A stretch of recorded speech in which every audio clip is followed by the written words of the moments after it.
ইয়া আইয়ুহাল্লাযীনা আমানু দুখুলু ফিস সিলমি কাফা, এ ঈমানদার ইসলামের ভিতরে পরিপূর্ণভাবে দাখিল হও। আমার যেটা ভালো লাগে সেটা মানবো, যেটা লাগে না সেটা মানবো না, যেটা বুঝে আসে সেটা মানবো, যেটা বুঝে আসে না সেটা মানবো না, আর চলবে না। প্রত্যেকটা বিধানের কাছে বুঝি আর না বুঝি, যুক্তিতে মিলুক আর না মিলুক, মাথাকে নত করার নামই হলো মুসলমানিত্ব। এই জন্য আল্লাহ বলে, ঈমানদার ষোলো আনাই আমি আল্লাহকে ভয় করো, ভয় করার মতো ভয় করো। সুবহানাল্লাহ। আমাদের মধ্যে অনেকে আল্লাহকে ভয় করে 10 আনা ভয় করে, 12 আনা ভয় করে, 13 আনা ভয় করে, 16 আনা ভয় করে, আর মানুষ বড় বড়। এই জন্যই তো অনেক মানুষ দেখবেন নামাজি ব্যক্তি কিন্তু হারাম খায়। কথা বলে, কারণ তার মধ্যে 16 আনা আল্লাহকে ভয় করতে পারে নাই। নামাজি ব্যক্তি কিন্তু যাকাত দেয় না, কারণ 16 আনা ভয় নেই তার ভিতরে। আল্লাহ ওয়ালা ব্যক্তি ইসলামের কথা শুনে কিন্তু হজ ফরজ এসে হজ করে না, কারণ তার ভিতরে 16 আনা আল্লাহর ভয় নাই। অনেক আল্লাহর বান্দা আছে দেখবেন ঈমানদার দাবিদার, কিন্তু নামাজ পড়ে না, রোজা রাখে না, তার মানে এরা আল্লাহরে পরিপূর্ণ ভয় করে না। কথা বলেন ঠিক না বেঠিক? আল্লাহ সব ধরনের ব্যক্তিদেরকে আদেশ করে বলেন, ইয়া আইয়ুহাল্লাযীনা আমানু তাকুল্লাহা হাক্কা তুকাতি, ঈমানদার আল্লাহরে ভয় করো, তো ভয় করার মতো ভয় করো। আমরা যে এখানে আসলাম, জুমার বয়ানে বয়ান করতে বসলাম, বয়ান শুনতে বসলাম, নামাজের উদ্দেশ্যে আমরা আসছি। সকলে জবান খুলে আওয়াজ করে জবাব দিবেন, আমরা এখানে নিজের জোরে এসেছি না কেউ একজন আমাদেরকে এনেছেন? যিনি এনেছেন তিনি কে? বলেন, যিনি এনেছেন তিনি কে? আল্লাহ মায়া করছেন, দয়া করছেন, এজন্য আমরা আসতে পারছি। বহু মানুষ এখন গুনাহের কাজে লিপ্ত আছে।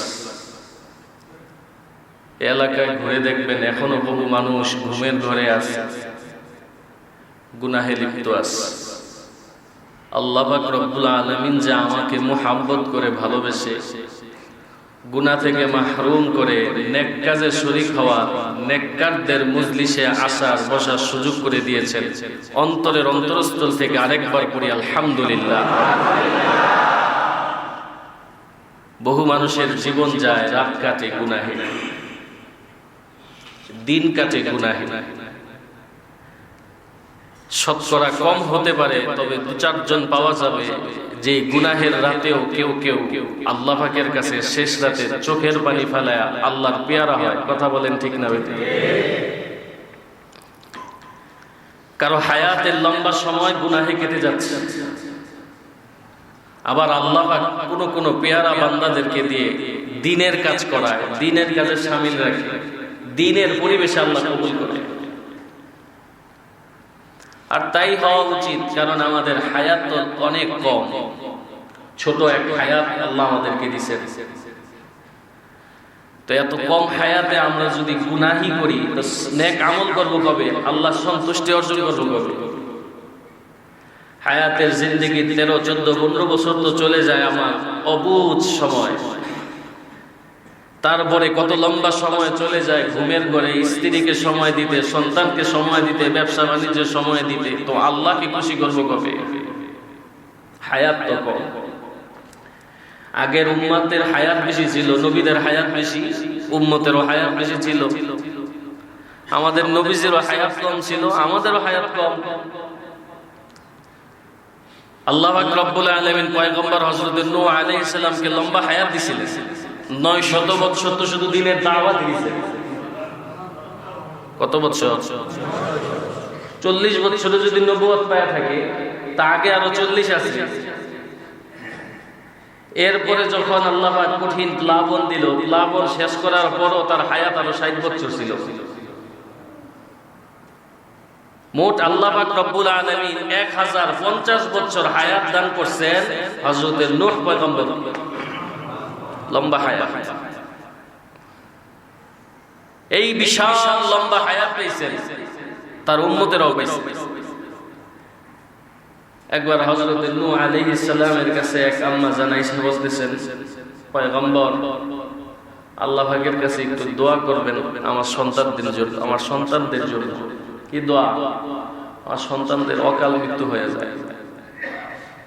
তো তোমার সন্তানদের অকাল মৃত্যু হয়, কবে মৃত্যু হয়, কত বছরে মৃত্যু হয়? এই তো কারো মৃত্যু হয় 400-তে, কারো হয় 300-তে, কারো হয় 200-তে।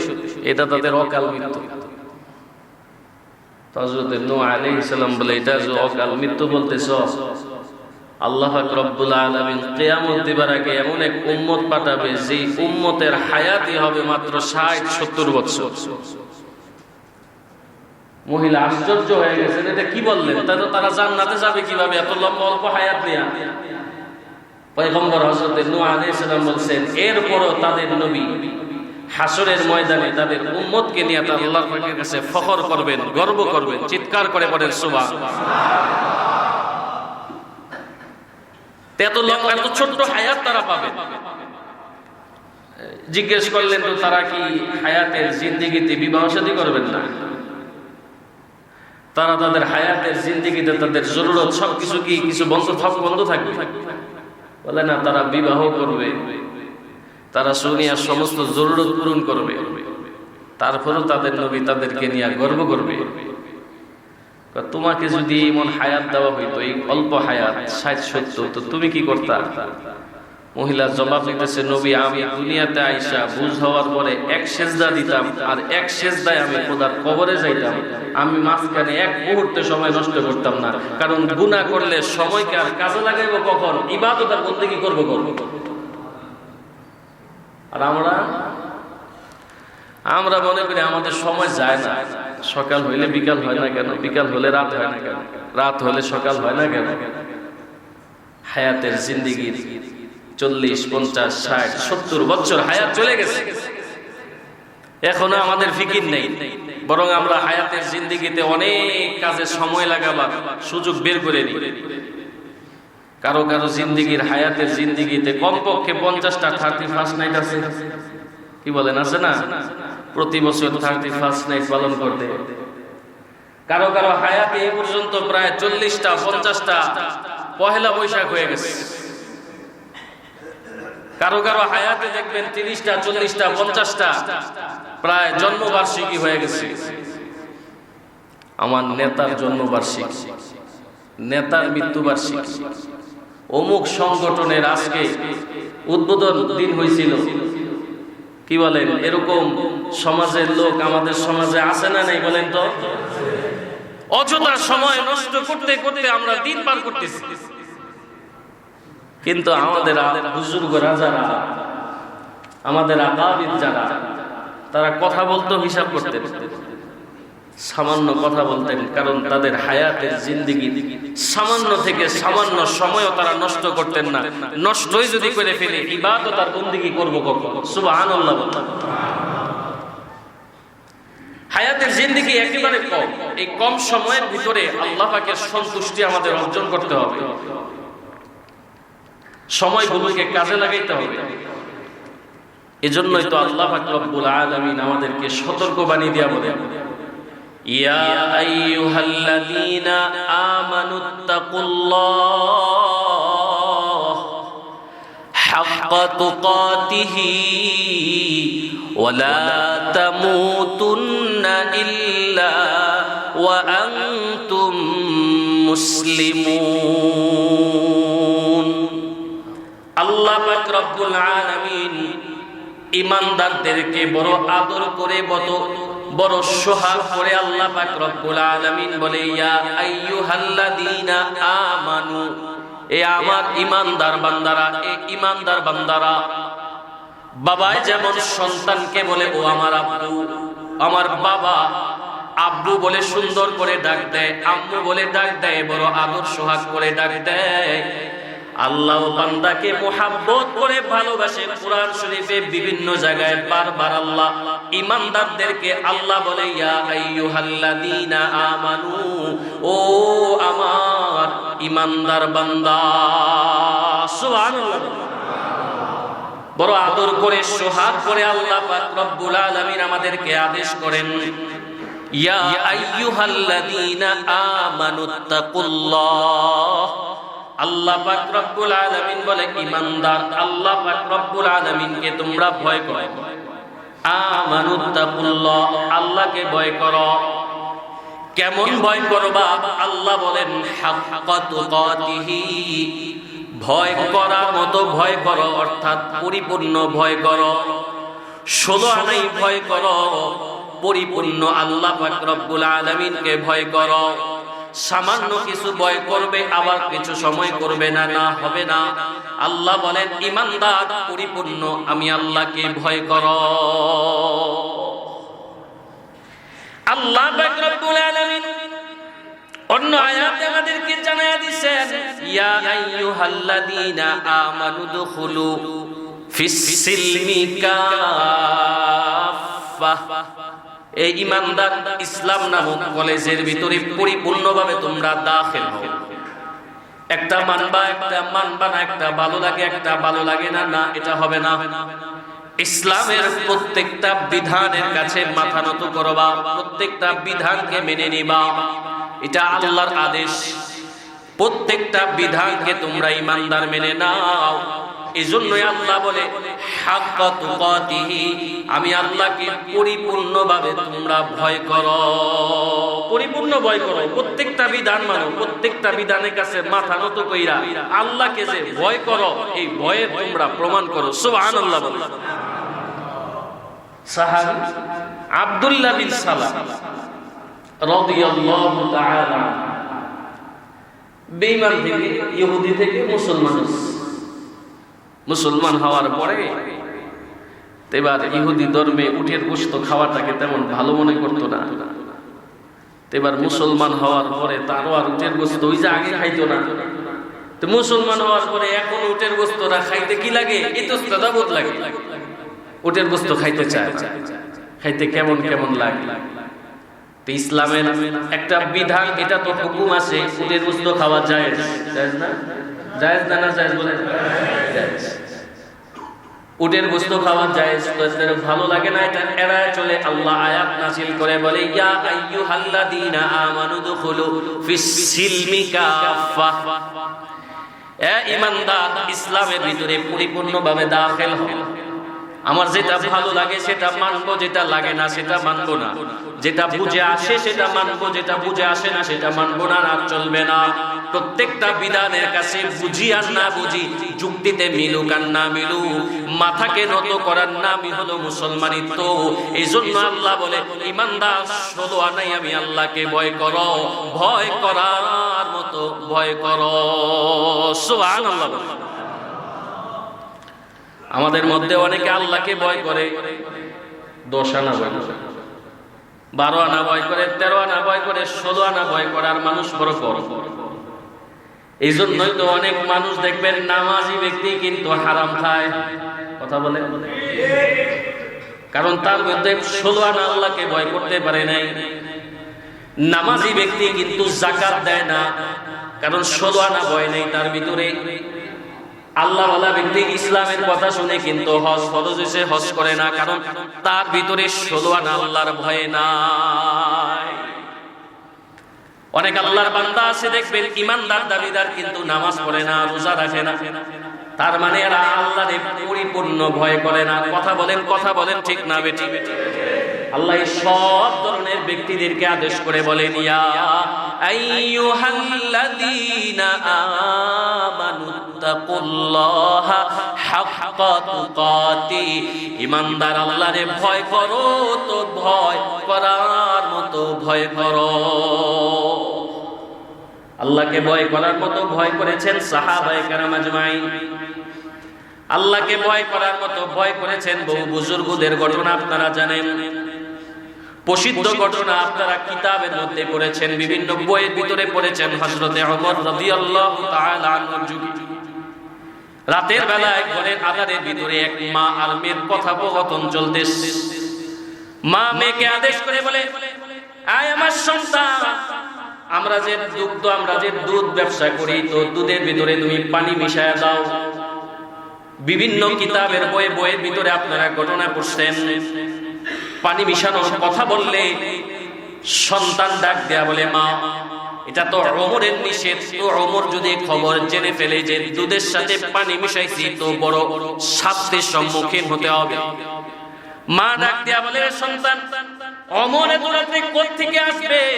ওমর কেমনে দেখবে? ওমর তো দেখবে না পানির সাথে দুধের সাথে তোমরা পানি মিশায় ফেলো। দুধ আল্লাহর নিয়ামত, পানি আল্লাহর নিয়ামত, মিশায় ফেলো নাকি? আমি এক জায়গায় এক লোকের একবার জিজ্ঞেস করছি, ভাই দুধের সাথে পানি মিশান কেন? কয় হুজুর দুধ আল্লাহর নিয়ামত, পানি আল্লাহর নিয়ামত, এলে দুইটা একসাথে মিক্স করে একের মধ্যে তিন আছে না, ওইরকম। তো দুধের মধ্যে পানি মিশানোর কথা বলে মা। সন্তান ডাক দেয়া বলে মা, দুধের সাথে যদি পানি মিশায়, এটা যদিও হযরতে ওমরের চোখ ফাঁকি দেওয়া যাবে, কিন্তু তোমার আমার রব ওমরের রব মহান আল্লাহর চোখ তো ফাঁকি দেওয়া যাবে না। আল্লাহু আকবার, জোরে বলেন। আল্লাহর চোখ তো ফাঁকি দেওয়া যাবে না। কেউ যদি না দেখে, একজন যিনি দেখেন তিনি কে? কেউ যেটা না বুঝেন, একজন বুঝেন যিনি, তিনি কে? মা, এটা আমি করতে পারবো না, কারণ আল্লাহ পাক রব্বুল আলামিন এটাই দেখেন। এরা 16 আনা আল্লাহরে ভয় করে, এরা লোক সমাজেও আল্লাহরে ভয় করে, আড়ালেও আল্লাহরে ভয় করে, এরা 16 আনা আল্লাহরে ভয় করে। আরো একটা প্রসিদ্ধ ঘটনা আছে। হযরতে ওমর রাদিয়াল্লাহু তাআলা একদিন মরুভূমি দিয়ে হেঁটে যাচ্ছেন, এক রাখালের সাথে সাক্ষাৎ। নিজের পরিচয়টা গোপন করে রাখালকে ডাক দেয়া বলে, রাখাল, তোমার কাছে যে অনেকগুলা বকরি দেখা যায়, একটা বকরিকে আমার কাছে বেচে ফেলবা। বলে আমি তো মালিক না। বলে মালিক জানবে না, আমার কাছে বেচে ফেলো, তুমি কিছু টাকা পাইলে আমিও এটার মালিক হয়ে গেলাম। বলে না, এটা সম্ভব। তাহলে অল্প একটু কাজ করো, যে একটু দুগ্ধ পান করার সুযোগ দাও, একটু যদি দুগ্ধ পান করার সুযোগ দাও, দুগ্ধ পান করে আমি আমার তৃষ্ণা মিটাবো। রাখাল ডাক দেয়া বলে না, এটাও সম্ভব না। তো একটা বকরি বিক্রি করো না। বলে এটাও সম্ভব না। বলে কেন? বলে এগুলোর মালিক আমি না, এগুলোর মালিক একজন আছে। বলে তোমার মালিক রে তুমি যা বলবা। একটা বাঘ, আমি যখন মরুভূমির ভিতরে ছাগলগুলো চড়াইতেছি, তো বনের এক বাঘ এসে একটা ছাগল খায় ফেলছে, বকরি একটা খায় ফেলছে। আপনি গণনা করে দেখেন, একটা চলে গেছে, তাহলে তুমি কিছু টাকা পাইলা, আমিও বকরি পেয়ে গেলাম, তুমিও কিছু টাকা পেয়ে গেলা। হযরতে ওমর নিজের পরিচয় গোপন করে রাখালের ভিতরে আল্লাহর ভয় কেমন আছে, কেমন আল্লাহওয়ালা, কেমন খোদাকে ভয় করে, এটা পরীক্ষা করতেছে। রাখাল তো এমন রাখাল যার ভিতরে আল্লাহ পাক 16 আনা আল্লাহর ভয় ভিতরে ঢুকায় রাখছেন। যিনি আল্লাহকে 16 আনা ভয় করেন, তো এবার জবাব দেয়া বলে, এই মুসাফির, তুমি আমার কাছে একটা বকরি চাইছো, বকরি দিয়া দিলে কেউ দেখবে না, মালিকও দেখবে না, তবে একজন দেখবেন, যিনি, তিনি কি? জোরে বলেন, কেউ যদি না দেখে একজন দেখবেন, যিনি, তিনি কি? আমি আমার মালিকের কাছে যাই, যদি জবাব দেই, আমার মালিক কিচ্ছু বলবে না, তবে আমি দুনিয়া জমিনে আমার মালিকের চোখ ফাঁকি দিতে পারলেও আমার আসল যে মালিক আছে সেই মালিকের চোখ ফাঁকি দিতে পারবো না। হাসরের ময়দানে আমি জবাব দিতে পারবো না, কারণ আমি আল্লাহকে 16 আনাই ভয় করি। এজন্য মালিকের সামনেও যেমন তার মালের হেফাজত করি, মালিকের আড়ালেও তার মালের হেফাজত করি, কারণ আমার অন্তরে একজনের ভয় আছে, যিনি, তিনি কি? এজন্য আল্লাহ পাক রব্বুল আলামিন বলে, ইয়া আইয়ুহাল্লাযীনা আমানুত্তাকুল্লাহ হাক্কা তুকাতিহি ওয়া লা তামুতুন্না ইল্লা ওয়া আনতুম মুসলিমুন। আল্লাহ পাক রব্বুল আলামিন বলে, ঈমানদার, আমি আল্লাহকে ভয় করার মতো ভয় করো। যেমন ভাবে ভয় করলে পুলিশের সামনে যেমন আমাদের ভয় হয়, পুলিশের আড়ালেও অপরাধকে তেমন ভয় হবে। লোক সমাজে যেমন অপরাধকে ভয় হয়, লোকের আড়ালেও অপরাধকে ভয় হবে। দিনের আলোতে যেমন অপরাধকে ভয় হয়, রাতের আধারেও অপরাধকে তেমন ভয় হবে। আল্লাহ আমাদেরকে বুঝাইতে চায়, এই রকম ভয় করার মতো ঈমানদার আমি আল্লাহকে ভয় করো। সুবহানাল্লাহ। গত সপ্তাহে দ্বিতীয় বিষয় আলোচনা করেছিলাম, আরেকটা আদেশ, ওয়ালা তামুতুন্না ইল্লা ওয়া আনতুম মুসলিমুন। আল্লাহ বলে ইমানদার মুসলমান না হইয়া কবরে আইসো না। তাই কবরে আমরা কবে যাব এটার গ্যারান্টি আমাদের কারো কাছে নাই। কথা বলেন ঠিক না বেঠিক? কেউ জানি না। তো আল্লাহ বলে মুসলমান না হইয়া কবরে যাওয়া নিষেধ, মৃত্যুবরণ করতে আল্লাহ নিষেধ করলেন। তো মরণ কবে হবে জানি না, তো আল্লাহ মরতে নিষেধ করেছেন। মানে আল্লাহ কঠিন আদেশ দিয়ে আমাদেরকে বড় আদেশ দিয়ে আল্লাহ পাক রব্বুল আলামিন বুঝাইতে চায়, হে ঈমানদার মুসলমান, মুসলমান না হইয়া নিজেদেরকে ঈমানদার দাবি না কইরা মুসলমানের খাতায় নাম না লেখা মৃত্যুবরণ করিও না। কবরটা কঠিন আযাব হয়ে যাবে। আর যদি মুসলমান হইয়া নিজেকে ইসলামের কাছে মাথা নত করে খাঁটি মুসলমান হইয়া আমি আল্লাহকে ভয় করে যদি তুমি কবরে আসতে পারো, তোমার কবরটা জান্নাতের বাগান হয়ে যাবে। সুবহানাল্লাহ। আল্লাহ পাক রব্বুল আলামিনের ভয় সাহাবায়ে কেরাম করেছেন। আল্লাহর ভয় এমন একটা পাওয়ারফুল জিনিস যে আল্লাহর ভয় মানুষকে বিপদ আপদ থেকেও হেফাজত করতে পারে। সুবহানাল্লাহ বলেন। কঠিন বিপদের সম্মুখীন হয়ে গেছেন, কোন নেক আমল আল্লাহর সামনে দাঁড় করাইলে ওই নেক আমলের উসিলায় আল্লাহ বিপদ থেকেও বান্দারে হেফাজত করে। সুবহানাল্লাহ। প্রসিদ্ধ ঘটনা আছে, সহিহ হাদিস দ্বারা বর্ণিত। আল্লাহর নবী সাল্লাল্লাহু আলাইহি ওয়াসাল্লাম বনি ইসরাইলের যুগে সেই ব্যক্তির ঘটনা শোনায় আমাদেরকে জানায় গেছেন। গুহায় আটকে যাওয়া তিন ব্যক্তির ঘটনা শুনছেন না? গুহায় আটকে গেছেন তিন ব্যক্তি। রাতের বেলায় গুহার ভিতরে ঢুকছেন, নিয়ত করছেন রাত্রিটা যাপন করব, সকাল বেলায় চলে যাও। আল্লাহর কি কুদরত, রাতের বেলায় গুহার ভিতরে এত বড় একটা পাথর আসিয়া পড়ছে, তো পাথর আর সরাইতে পারে না। আর ধাক্কায় পাথর সরাইতে পারে না, তিনজন মিলে পারে না।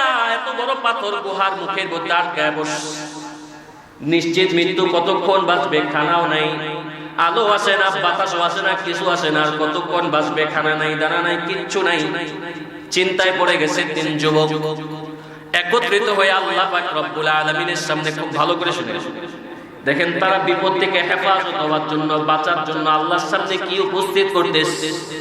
তিনজন মিলে নিজেদের তিনজন মিলে বৈশা বলতেছে, আল্লাহ পাক রব্বুল আলামিন আমাদেরকে বিপদ থেকে হেফাজত করবে যদি আমরা আল্লাহ পাকের সামনে নিজেদের কোনো খাঁটি আমল শুধুমাত্র আল্লাহর জন্য করেছি এমন কোনো আমল যদি আমরা আল্লাহর সামনে উপস্থিত করতে পারি। আল্লাহু আকবার। তিন যুবক এবার পরামর্শ করে, প্রথম যুবক একজন ব্যক্তি দ্বারা একজন ব্যক্তি এবার আল্লাহ পাকের সাথে বলতেছে, আল্লাহ মনে আসেনি ওই দিনের কথা, তার জীবনের একটা পেশা ছিল, তিনি দুগ্ধ পান করাইয়া এটা পরিবারের সবাই খাইতেন। তো এবার বাপ মারও সে খাওয়াই, বাপ মানে তিনি আগে খাওয়াইতেন, তারপরে পরিবার সদস্যদেরকে খাওয়াইতেন। এটা ছিল তার একটা আমাল। প্রতিদিন দুগ্ধ দোয়াইয়া তারপরে যাইয়া সর্বপ্রথম বাপ মারে খাওয়াইতো, তারপরে নিজে খাইতো। যার বাপ মা আছে তার মোহাব্বত লাগবে, বাপ মারে যায় সর্বপ্রথম খাওয়াইতো। বাপ মারে খাওয়াইতো। একদিন সে চলে গেছে দূর অঞ্চলে। হঠাৎ করে লম্বা সময় পরে আইসা রাতের বেলায় দুগ্ধ পান করাইয়া বাপ মার দরওয়াজার সামনে যায়, দেখে বাপ মা রাতের বেলায় ঘুমায় পড়ছে। রাতের বেলায় ঘুমায় পড়ছে, বা চিন্তা করতেছে নিজেও তো খাই নেই, পরিবারের অন্য সদস্যদেরকেও খাওয়াই নেই, বাপ মা খাই নেই। বাপ মারে আগে না খাওয়াইয়া নিজে খাবো না, নিজে পান করবো না। সারাটা রাত্র এই যুবকটা দুগ্ধ দুধটা নিয়ে দাঁড়ায় আছে। সারা রাত দাঁড়ায় থাকার পর সকাল বেলায় বাপ মারে যখন দুধ পান করাইছে, তো এই ব্যক্তিটা বিপদে পড়ে আল্লাহর সামনে এই আমলটা দাঁড় করায় বলে, আল্লাহ ওই দিন তো আমি আমলটা কারো জন্য করি নাই, একমাত্র তোমার সন্তুষ্টির জন্য করেছিলাম।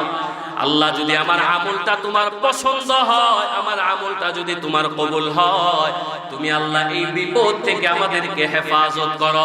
তিন যুবক তাকায় দেখে আল্লাহ পাক রব্বুল আলামিনের কুদরতে পাথরটা কিছুটা দূর সরে গেছে। সুবহানাল্লাহ বলেন। একটু ফাঁক হয়ে গেছে, এখন আলো যায়, বাতাস আসছে, একটু দেখতে পারে দিন না রাত এটা বুঝে। এবার আরেকজনকে ডাক দেয়া বলে, তুমি আল্লাহর সামনে উপস্থিত করো।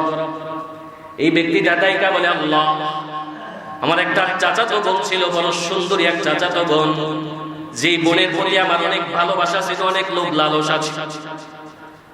যখন দুর্ভিক্ষ চলে আসছে, সংক্ষেপ করে আমি কথাগুলো বলতেছি, যখন দুর্ভিক্ষ চলে আসছে তো আমার বোনটা বড় বিপদের মধ্যে পড়ে গেছে, আমার কাছে হাত পাচ্ছে, আমি তাকে 120 দিরহাম দিয়েছিলাম। আল্লাহ এটার বিনিময়ে দিয়েছিলাম যে তুমি আমার বাসনা পূরণ করবা। যখন সে আমার বাসনা পূরণ করতে আসছে সে আমাকে ডাইকা বলে, আমি কান্না করতেছি কারো জন্য না, একমাত্র আল্লাহর ভয়ে চোখের পানি ফেলাইতেছি। সুবহানাল্লাহ বলেন। ওই মহিলাটা বাসনা পূরণ করার জন্য যখন ঘরের ভিতরে ঢুকে গেছে, ঘরের দরওয়াজা লাগাইছে, জানালা লাগাইছে, কিন্তু চোখ দিয়া পানি পড়তেছে। বলে তুমি তো আমার জন্য হারাম, তুমি আমার জন্য এখনো বৈধ না, তুমি আমার জন্য হারাম। কেউ যদি না দেখে, একজন আমাকে যিনি দেখতেছেন তিনি কে? সবাই বলেন কে? আল্লাহ আমারে দেখতেছে। আল্লাহর সামনে আমি এই নাপাক চেহারা নিয়ে কেমনে দাঁড়াবো? আল্লাহর সামনে আমি এই নাপাক হাত নিয়ে কেমনে দাঁড়াবো? আমার নাপাক এই চেহারা নিয়ে কেমনে দাঁড়াবো? যুবক দেখে বলে আল্লাহ, তৎক্ষণাৎ আমার তখন আপনার প্রতি ভয় অন্তরে লালন হয়ে গেছে। আপনার ভয় আমার অন্তরে ঢুকে যাওয়ার সাথে সাথে আমি আমার বোনকে তো ছেড়ে দিছি 120 দিরহাম, আমি এমনি তারে সদাকা করে দিছি। আল্লাহ সেই দিনের আমল যদি আপনার কাছে পছন্দ হয় তো এই বিপদ থেকে আমাদেরকে হেফাজত করেন। তাকায় দেখে পাথরটা আরেকটু ছড়ে গেছে। সুবহানাল্লাহ বলেন। আরেক যুবক নিজের আমল নামা আল্লাহর পাকের কাছে দাঁড় করায় বলে আল্লাহ, এক ব্যক্তি ছিল যেই ব্যক্তি একদিন আমার কাছে আমার অনেকগুলা কাজ করে সে পারিশ্রমিক না নিয়ে চলে গেছে। অনেক দিন পর এই ব্যক্তিটা এর মাঝে আমি তার টাকাগুলাকে আর নষ্ট করি নাই, টাকাগুলার ব্যবসার কাজে লাগাইয়া এবার ব্যবসার কাজে আল্লাহ এত বরকত দিছে যে তার অল্প টাকায় বরকত হতে হতে এবার অনেক অনেক ছাগল, অনেক মহিষ, অনেক কিছু হয়ে গেছে। আল্লাহু আকবার। অনেক দিন পরে এই ব্যক্তিটা যখন আমার কাছে আসছে, আয়েশা বলে আপনি আমার পারিশ্রমিক দেন। তখন আল্লাহ আমি লোভ করি নাই, এই ব্যক্তিটারে নিয়া বড় একটা বাগানের মধ্যে, বড় একটা মাঠের মধ্যে নিয়ে যায়, বলে তাকায় দেখো এগুলো সব তোমার। আল্লাহু আকবার। আশ্চর্য হয়ে বলে কি বলতেছেন, এত সম্পদ আমার কেমনে হবে? বলে আমি তোমার সেই পারিশ্রমিকটা জমা করে রেখে এটা দিয়া ব্যবসা বাণিজ্য করে এতগুলো সম্পদ হইছে, আজকে একটার প্রতিও আমার দাবি নাই, সবগুলো তোমারে দেয়া দিলাম। আল্লাহ সেই দিনের আমল যদি আমার কাছে, আপনার কাছে আমার সেই আমলটা কবুল হয়, সেই আমলের বিনিময় হলেও আল্লাহ আজকের এই বিপদ থেকে আপনি আমাদেরকে হেফাজত করেন। আল্লাহ পাক তিন যুবকের আমলকে কবুল করে আল্লাহর ভয় হইয়া, আল্লাহ পাক রব্বুল আলামিনের ভয় নিয়ে ইবাদত বন্দেগী কইরা সে ইবাদত আল্লাহর কাছে উপস্থিত করার কারণে আল্লাহ পাক রব্বুল আলামিন পাথরকে সরায়া দিয়া মুসিবত থেকে তাদেরকে হেফাজত করছে। চিৎকার করে পড়েন সুবহানাল্লাহ। এই পৃথিবীর বুকে সবচেয়ে দামি ব্যক্তি তারা যারা আল্লাহ ওয়ালা। এই পৃথিবীর বুকে সবচেয়ে দামি ব্যক্তি তারা, আল্লাহর কাছে সবচেয়ে দামি তারা যাদের অন্তরে আল্লাহর ভয় আছে, যারা 16 আনায় আল্লাহরে ভয় করতে পারছে। প্রত্যেকটা বিধান আল্লাহ পাকের রব্বুল আলামিনের প্রত্যেকটা বিধানের কাছে যারা মাথা নত করতে পারছে, আল্লাহ পাক রব্বুল আলামিন তাদের ব্যাপারে বলে এরা দুনিয়াতেও সফল কাম, এরা আখিরাতেও সফল কাম, এরা সব সময় সফল কাম। চিৎকার করে পড়েন সুবহানাল্লাহ। এদের পুরস্কার বিবরণ করছেন আল্লাহ কোরআন শরীফের বিভিন্ন জায়গায়। কোরআনের এক জায়গায় আল্লাহ পাক রব্বুল আলামিন বলেন মুত্তাকি বান্দাদের পুরস্কার হবে আল্লাহ ওয়ালা ব্যক্তি যারা খোদাবিদু যাদের ভিতরে আছে, আল্লাহ ওয়ালা মুত্তাকি ব্যক্তিদের একটা পুরস্কার হবে ওয়া মান ইয়াত্তাকিল্লাহা ইয়াজআল লাহু মাখরাজা ওয়া মান ইয়াত্তাকিল্লাহা ইয়াজআল লাহু মাখরাজা। আল্লাহ পাক রব্বুল আলামিন বলেন মুত্তাকি বান্দা যারা হবে, যারা আমার পেয়ারা বান্দা মুত্তাকি বান্দা যারা হবে, এরা যতই মুসিবতের মধ্যে পড়ুক না কেন, যত কঠিন মুসিবতের মধ্যে পড়ুক না কেন, আমি আল্লাহ মুত্তাকি বান্দাদের একটা পুরস্কার হিসাবে ওই কঠিন মুসিবত থেকে বের হওয়ার জন্য একটা না একটা রাস্তা বের করেই দেব। চিৎকার করে পড়েন সুবহানাল্লাহ। আয়াত আল্লাহ পাক সূরার ভিতরে ধারাবাহিক অনেকগুলা পুরস্কার ঘোষণা করেছে। ওয়া ইয়ারযুকুহু মিন হাইসু লা ইয়াহতাসিব ওয়া মান ইয়াতাওয়াক্কাল আলাল্লাহি ফাহুয়া হাসবু। আল্লাহ পাক রব্বুল আলামিন মুত্তাকি বান্দার পুরস্কার ঘোষণা করে বলেন, মুত্তাকি বান্দার জন্য আমি আল্লাহ এমন রিজিকের ব্যবস্থা করব যেটা সম্পর্কে সে ধারণাও করে নাই, চিন্তাও করে নাই। হঠাৎ করে আমি আল্লাহ অকল্পনীয়ভাবে আমি আল্লাহ পাক রব্বুল আলামিন তার জন্য রিজিকের ব্যবস্থা করে দেব। কারণ যেই ব্যক্তি আল্লাহর উপরে ভরসা করবে তার জন্য আল্লাহই যথেষ্ট হয়ে যাবে। ঠিক না বেঠে? আল্লাহ পাক রব্বুল আলামিন মুত্তাকির প্রশংসা, মুত্তাকির পুরস্কার ঘোষণা করে বলেন, ওয়া মান ইয়াত্তাকিল্লাহা ইয়াজআল লাহু মিন আমরিহি ইউসরা। আমরা অনেকে বলি হুজুর অমুক কাজ শুরু করছি, যেন কাজটা সহজ হয়, দোয়া করেন। অমুক কাজে যাব, আল্লাহর কাছে দোয়া করে দিয়ে হুজুর যেন কাজটা সহজ হয়ে যায়। আল্লাহ বলে যারা মুত্তাকি হবে, যারা আল্লাহকে ভয় করবে, যারা ষোলোয়া নাই আল্লাহরে ভয় করতে পারবে, আল্লাহ পাক রব্বুল আলামিন বলে আমি আল্লাহ মুত্তাকি বান্দাদের সমস্ত কাজকে একেবারে সহজ করে দেব। সুবহানাল্লাহ। আর আয়াতে আল্লাহ পাক বলেন, ওয়া মান ইয়াত্তাকিল্লাহা ইউকাফির আনহু সাইয়্যাতিহি ওয়া ইউযিম লাহু আজরা। মুত্তাকি বান্দা যারা হবে তাদের আরো দুইটা পুরস্কার হবে। আল্লাহ বলে আমি আল্লাহ ওই মুত্তাকি বান্দাদের জিন্দেগীর গুনাহগুলোকে maaf করে দেব এবং তাদের জন্য আমি আল্লাহ মহা পুরস্কার রেখেছি।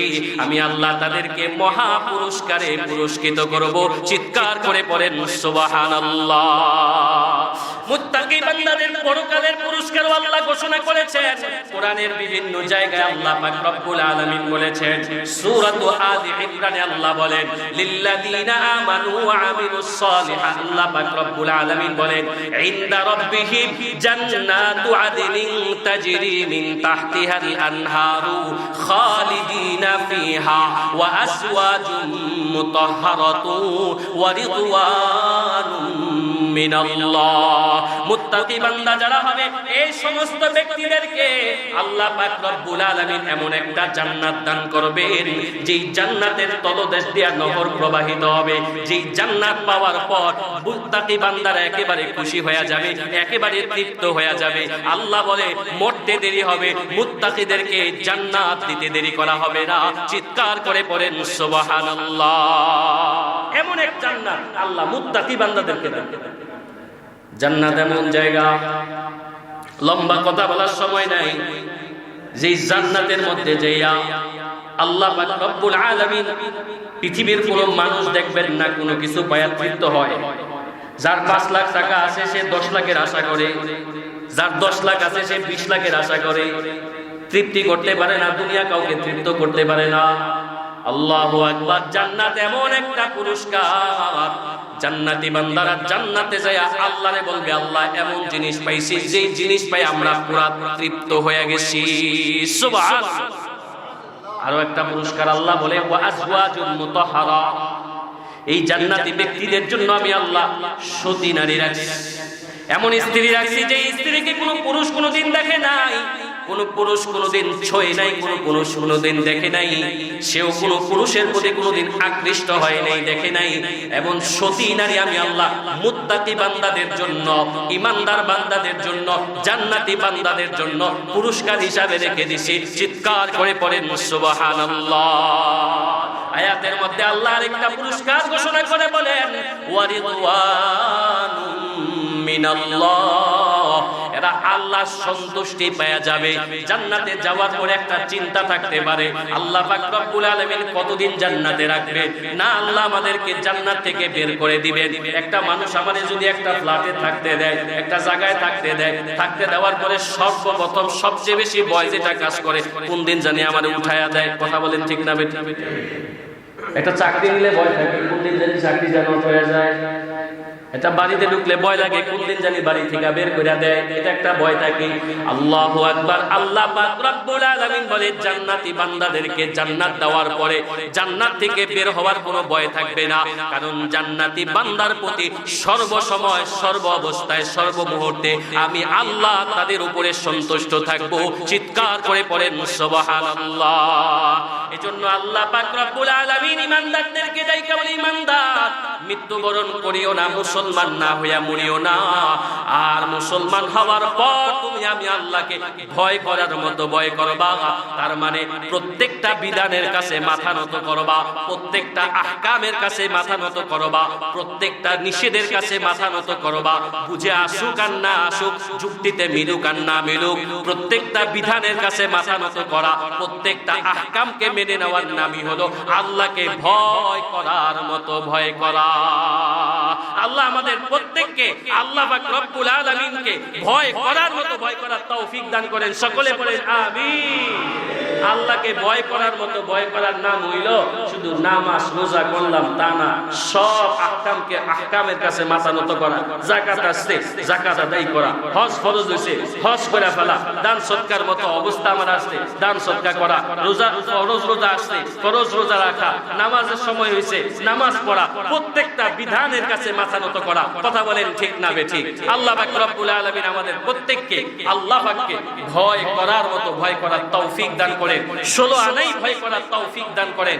যেই রকম ভয় করার কথা আল্লাহ কোরআনে বলছেন, ঠিক ওই রকম ভয় করার মতো তৌফিক আল্লাহ আপনি আমাদের প্রত্যেককে দান করেন। সকলে পড়েন আমিন। ছোট্ট জবানে ভাঙাচোরা দু চারটা কথা বললাম, আল্লাহ ভুল ত্রুটিগুলো ক্ষমা করে দিয়া বলনেওয়ালা শুননেওয়ালা প্রত্যেককে কথাগুলোর উপরে আমল করার তৌফিক দান করেন এবং এই সব পুরস্কারে পুরস্কৃত হওয়ার তৌফিক আমাদের প্রত্যেককে আল্লাহ দান করেন। সকলে পড়েন আমিন।